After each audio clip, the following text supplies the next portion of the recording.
Hi అండి, welcome to Sri Lakshmi kitchen.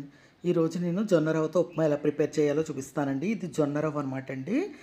ఒక glass జొన్న రవ్వ తీసుకున్నాను. అలాగే ఒక పెద్ద ఉల్లిపాయ కట్ చేసుకున్నాను పొడవుగా.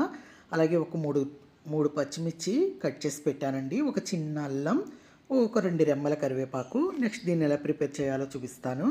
ముందుగా స్టవ్ ఆన్ చేసి బాండీ పెట్టి అందులో ఆయిల్ వేసి 1 స్పూన్ శనగపప్పు, అలాగే నెక్స్ట్ 1 స్పూన్ మినపప్పు వేసుకోవాలండి. వేసుకుని కలుపుతూ ఫ్రై చేసుకోవాలి. అలా ఫ్రై అయ్యేటప్పుడే ఒక 1/2 టీ స్పూన్ ఆవాలు, ఒక 1/2 టీ స్పూన్ జీలకర్ర వేసుకుని బాగా కలుపుతూ ఫ్రై చేసుకోవాలి.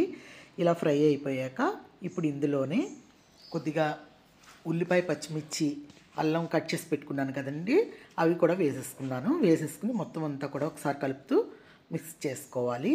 ఇలా అంతా కలిపేసుకున్న తర్వాత ఇందులోనే ఇప్పుడు మనం ఇలా వేగిపోయాక ఇందులో వాటర్ పోసేసుకుందామండి. 1 గ్లాసు రవ్వకి 2 గ్లాసులన్నర వాటర్ పోస్తున్నానండి. ఎందుకంటే స్మూత్గా ఉడికి బాగుంటుందండి, కొద్దిగా మెత్తగా ఉడికి. అలాగే 1 స్పూన్ సాల్ట్ వేసుకుని ఒకసారి మీరు రుచి చూసుకోవడమే, ఉప్పు సరిపోయిందో లేదో ఇదే టైంలో. నాకైతే కరెక్ట్గా సరిపోయిందండి. ఇప్పుడు మూత పెట్టేసుకుందాం. మూత పెట్టేసుకుని బాగా మరిగేటప్పుడు ఈ రవ్వ యాడ్ చేసుకోవడమేనండి. చూడండి మరిగిపోతుంది. ఇలా వాటర్ మరిగేటప్పుడే ఈ రవ్వ వేసేసుకుని కలుపుతూ తిప్పుకోవాలి.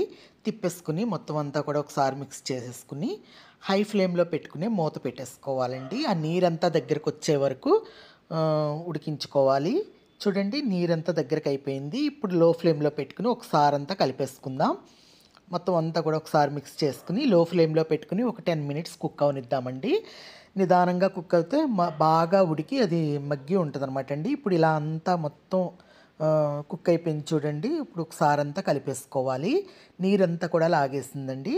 ఇప్పుడు మనం స్టవ్ ఆపేసుకుందామండి. స్టవ్ ఆపేసుకుని మీకు సర్వింగ్ బౌల్లోకి తీసి చూపిస్తాను. చూడండి ఎంతో ఎమ్మీగా ప్లేట్లోకి తీసేస్తాను. చూడండి జొన్న రవ్వ ఉప్మా రెడీ అయిపోయిందండి. ఇలా మీరు కూడా ఇలా ప్రిపేర్ చేసుకోండి. ఇలా ప్రిపేర్ చేసుకుని ఎలా వచ్చిందో నాకు కమెంట్ రూపంలో చెప్పాలండి. ఈ ఉప్మా షుగర్ ఉన్న వాళ్ళకి కూడా చాలా మంచిదండి.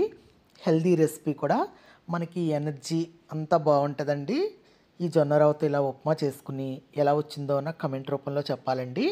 అలాగే నా ఈ వీడియో కనుక నచ్చినట్లయితే లైక్ చేయండి, షేర్ చేయండి, సబ్స్క్రైబ్